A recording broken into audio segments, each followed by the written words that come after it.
Hi friends, സാപ്പിഡിയ മലയാളത്തിൻ്റെ ഏറ്റവും പുതിയ വീഡിയോയിലേക്ക് എല്ലാവർക്കും സ്വാഗതം. ഇന്നത്തെ വീഡിയോ OTT അപ്ഡേറ്റുകളാണ്. OTT അപ്ഡേറ്റുകൾ എന്ന് പറഞ്ഞു കഴിഞ്ഞാൽ കഴിഞ്ഞ ആഴ്ച റിലീസ് ചെയ്തിട്ടുള്ള, കഴിഞ്ഞ ആഴ്ച പറഞ്ഞാൽ ജൂലൈ മാസം 1-ാം തീയതി മുതൽ, അതായത് ഇന്ന് വരെ, ജൂലൈ മാസം 1-ാം തീയതി മുതൽ 7-ാം തീയതി വരെ റിലീസ് ചെയ്തിരിക്കുന്ന സിനിമകളും സീരീസുകളും ഏതൊക്കെയെന്നുള്ള കംപ്ലീറ്റ് ലിസ്റ്റാണ് ഇന്നത്തെ വീഡിയോ നമ്മൾ പരിശോധിക്കാൻ പോകുന്നത്. ഏതൊക്കെ സിനിമകളും സീരീസുകളാണെന്ന് നോക്കാം. 18ഓളം റിലീസുകളാണുള്ളത്.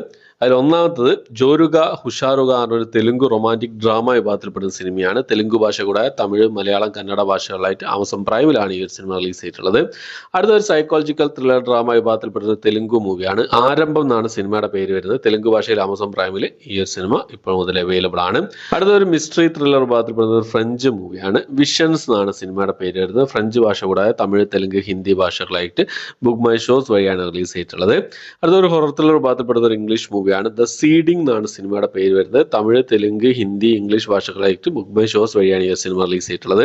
അടുത്ത ഡ്രാമ വിഭാഗത്തിൽപ്പെടുന്ന ഒരു ഹിന്ദി മൂവിയാണ്. തിയേറ്ററിൽ റിലീസ് ചെയ്ത് അത്യാവശ്യം പ്രേക്ഷക പ്രതികരണം നേടിയ സിനിമയായിരുന്നു ശ്രീകാന്ത് എന്ന് പറഞ്ഞ സിനിമ. നെറ്റ്ഫ്ലിക്സിൽ ഈ ഒരു സിനിമ ഹിന്ദി ഭാഷയിൽ മാത്രമായിട്ട് ഇപ്പോൾ മുതൽ അവൈലബിൾ ആണ്. അടുത്തത് ഒരു മിസ്റ്ററി ക്രൈം ഡ്രാമ ത്രില്ലർ വിഭാഗത്തിൽപ്പെടുന്ന ഒരു സ്പാനിഷ് മൂവിയാണ്. ഹി വെന്റ് ദാറ്റ് വേ എന്നാണ് സിനിമയുടെ പേര് വരുന്നത്. സ്പാനിഷ് ഭാഷയിലും ഇംഗ്ലീഷ് ഭാഷയിലായിട്ട് ജിയോ സിനിമ വഴിയാണ് ഈ ഒരു സിനിമ റിലീസ് ചെയ്തിട്ടുള്ളത്. അടുത്ത റൊമാൻറ്റിക് കോമഡി വിഭാഗത്തിൽപ്പെടുന്ന സ്പാനിഷ് മൂവിയാണ്. ഗോയോ എന്നാണ് സിനിമയുടെ പേര് വരുന്നത്. നെറ്റ്ഫ്ലിക്സിലാണ് ഈ ഒരു സിനിമ റിലീസ് ചെയ്തിട്ടുള്ളത്. അടുത്തൊരു അഡ്വഞ്ചർ ഡ്രാമ വിഭാഗത്തിൽപ്പെടുന്ന ഒരു ഇംഗ്ലീഷ് മൂവിയാണ്. ഓർഡർ ദ കിങ് എന്നാണ് സിനിമയുടെ പേര് വരുന്നത്. ഈ ഒരു cinema landscape play OTT platform വഴിയാണ് റിലീസ് ചെയ്തിട്ടുള്ളത്. ഇംഗ്ലീഷ്, ഹിന്ദി ഭാഷകളായിട്ടാണ് റിലീസ് ചെയ്തിട്ടുള്ളത്. അടുത്തത് സ്പേസ് കാഡറ്റ് എന്ന റൊമാൻറ്റിക് കോമഡി വിഭാഗത്തിൽപ്പെടുന്ന ഒരു ഇംഗ്ലീഷ് മൂവിയാണ്. ഇംഗ്ലീഷ് ഭാഷയിലും അതുപോലെ തന്നെ ഹിന്ദി ഭാഷയിലായിട്ട് ആമസോൺ പ്രൈമിലാണ് ഈ ഒരു സിനിമ ഇപ്പോൾ മുതൽ അവൈലബിൾ ആയിട്ടുള്ളത്. അടുത്തത് ദ റൗണ്ട് അപ്പ് പണിഷ്മെന്റ് എന്ന ഡോൺലിയുടെ കൊറിയൻ മൂവിയാണ്. അപ്പോൾ ഈ ഒരു സിനിമ ഇപ്പോൾ മുതൽ അവൈലബിൾ ആണ്. സൈറ്റുകളിലൊക്കെ അവൈലബിൾ ആണ്.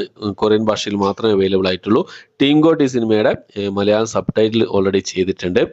അടുത്തത് ഒരു തെലുങ്ക് ഹൊറർ കോമഡി വിഭാഗത്തിൽപ്പെടുന്ന സിനിമയാണ്. തെലുങ്ക് ഭാഷയിൽ ഇതിനു മുമ്പേ തന്നെ വന്നതായിരുന്നെങ്കിൽ ആമസോൺ പ്രൈമിൽ ഈ ഒരാഴ്ച തെലുങ്ക് ഭാഷ കൂടാതെ തമിഴ്, മലയാളം, കന്നഡ ഭാഷകളായിട്ട് ഇപ്പോൾ മുതൽ അവൈലബിൾ ആണ്. ഗീതാഞ്ജലി മല്ലി വെച്ചിണ്ടി എന്നാണ് സിനിമയുടെ പേര് വരുന്നത്. അടുത്തത് ഒരു തെലുങ്ക് മിസ്റ്ററി ത്രില്ലർ വിഭാഗത്തിൽപ്പെടുന്ന സിനിമയാണ്. കലിയുഗം പട്ടണംലോ എന്നാണ് സിനിമയുടെ പേര് വരുന്നത്. ആമസോൺ പ്രൈമിൽ തമിഴ്, തെലുങ്ക്, മലയാളം, കന്നഡ ഭാഷകളായിട്ട് ഇപ്പോൾ മുതൽ അവൈലബിൾ ആണ്. അടുത്തത് ഒരു സ്ലാഷർ ടൈപ്പ് മൂവിയാണ്. ഒരു ഇംഗ്ലീഷ് മൂവിയാണ്. താങ്ക്സ് ഗിവിംഗ് എന്നാണ് സിനിമയുടെ പേര് വരുന്നത്. ഈ സിനിമയുടെ ബ്ലൂറേ പതിപ്പൊക്കെ ഇപ്പോൾ മുതൽ അവൈലബിൾ ആണ്. അടുത്തൊരു തെലുങ്ക് മൂവിയാണ്. മാർക്കറ്റ് മഹാലക്ഷ്മി എന്നാണ് സിനിമയുടെ പേര് വരുന്നത്. ആഹാ തെലുങ്ക് വഴി ഈ സിനിമ ഇപ്പോൾ മുതൽ അവൈലബിൾ ആണ്. തെലുങ്ക് ഭാഷ മാത്രമേ അവൈലബിൾ ആയിട്ടുള്ളൂ. അടുത്തത് ഒരു തമിഴ് ആക്ഷൻ മൂവിയാണ്. ഹര എന്നാണ് സിനിമയുടെ പേര് വരുന്നത്. സിംപ്ലി സൗത്ത് വഴിയാണ് ഈ ഒരു സിനിമ തമിഴ് ഭാഷയിൽ മാത്രമായിട്ട് റിലീസ് ചെയ്തിട്ടുള്ളത്.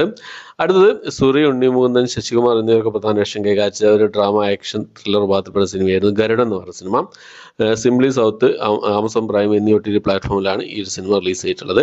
അടുത്ത മലയാളത്തിലുള്ള സിനിമയാണ്. നമ്മുടെ വിൻപോളി അതുപോലെ തന്നെ ധ്യാൻ ശ്രീനിവാസ് എന്നിവർ പ്രധാന വേഷം കൈകാച്ച മലയാളി ഫ്രം ഇന്ത്യ എന്ന സിനിമ. സോണി ലിവിലാണ് ഈ ഒരു സിനിമ റിലീസ് ചെയ്തിട്ടുള്ളത്. മലയാളം ഭാഷ കൂടാതെ മൾട്ടി ലാംഗ്വേജിലാണ് ഈ ഒരു സിനിമ റിലീസ് ചെയ്തത്. മൾട്ടി ഓഡിയോയിലാണ് ഈ ഒരു സിനിമ റിലീസ് ചെയ്തിട്ടുള്ളത്. അടുത്തത് ഒരു ഹിന്ദി സീരീസ് ആണ്. പിൽ എന്നാണ് സീരീസിന്റെ പേര് വരുന്നത്. ജിയോ സിനിമ വഴിയാണ് ഈ ഒരു സീരീസ് ഹിന്ദി ഭാഷയിൽ മാത്രമായിട്ട് റിലീസ് ചെയ്തിട്ടുള്ളത്. അടുത്തൊരു കന്നഡ മൂവിയാണ്. ഹാപ്പി ബർത്ത്ഡേ ടു മീ എന്നാണ് സിനിമയുടെ പേര് വരുന്നത്. എയർടെൽ സ്ട്രീം വഴിയാണ് ഈ ഒരു സിനിമ കന്നഡ ഭാഷയിൽ മാത്രമായിട്ട് റിലീസ് ചെയ്തിട്ടുള്ളത്. അടുത്തൊരു സീരീസ് ആണ്. ഒരു ഹിന്ദി സീരീസ് ആണ്. മിർസാപൂർ എന്നാണ് സീരീസിന്റെ പേര് വരുന്നത്. 3-ാമത്തെ സീസൺ ആണ് ഈ ഒരു സീരീസിന്റെ. ഈ ഒരു സീരീസ് ആമസോൺ പ്രൈമിൽ ഹിന്ദി ഭാഷ കൂടാതെ തമിഴ്, തെലുങ്ക്, മലയാളം, കന്നഡ ഭാഷകളിലായിട്ട് റിലീസ് ചെയ്തിട്ടുണ്ട്. ഈ സീരീസിന്റെ റിവ്യൂ ഞാൻ ചെയ്തിട്ടുണ്ട്. കാണാത്തത് സപ്പോർട്ട് ചെയ്യുക. അപ്പോൾ ഇത്രയും സിനിമകളും സീരീസുകളാണ് ഈ ആഴ്ച റിലീസ് ചെയ്തായിട്ടുള്ളത്. ജൂലൈ മാസം 1-ാം തീയതി മുതൽ 7-ാം തീയതി വരെ ഇന്ന് വരെ റിലീസ് ചെയ്തതായിട്ടുള്ളത്. ഈ ലിസ്റ്റിൽ ഏതൊക്കെ സിനിമകളും സീരീസുകളാണ് നിങ്ങൾ കണ്ടെന്നുള്ള കാര്യങ്ങളൊക്കെ കമന്റ് ബോക്സിൽ രേഖപ്പെടുത്താൻ ശ്രമിക്കാം. ഇത്രയാണ് ഇന്നത്തെ വീഡിയോ. എൻ്റെ വീഡിയോ ഇഷ്ടപ്പെട്ടെങ്കിൽ ലൈക്ക് ചെയ്യാൻ, ഷെയർ ചെയ്യാൻ, സബ്സ്ക്രൈബ് ചെയ്യാൻ മറക്കാതിരിക്കുക. പുതിയൊരു വീഡിയോ ആയിട്ട് വരുന്നവരേക്കും ബൈ.